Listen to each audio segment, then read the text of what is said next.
all look completely dark like that. But as you can see, I am using a hot water extractor. Last time I came here, I did a low moisture. But since it's been so long, I'm definitely going to get this thing nice and wet. So stick with me here. I'm going to turn this machine back on. I put on our piece cleaner, of course. That's all I'm using is the piece cleaner, okay? And then I'm rinsing it with water to get this all out. And I spray my piece cleaner on there just like our normal procedure. We put it on there. We allow it to dwell. We let it sit on there, okay? And then we go ahead and get it done.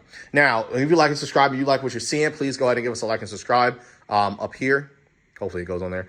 And just give us some more. Give us some more content, okay? I like what I'm doing. I like coming out here with you guys and doing the different things. So let's continue to work together here and motivate me so I can get you guys some more videos and some more content, okay? A lot of people are like, oh, I only see you in your videos. Well, the reason why is because I like the videos being filmed the way I like them. So let's go ahead and get this thing going.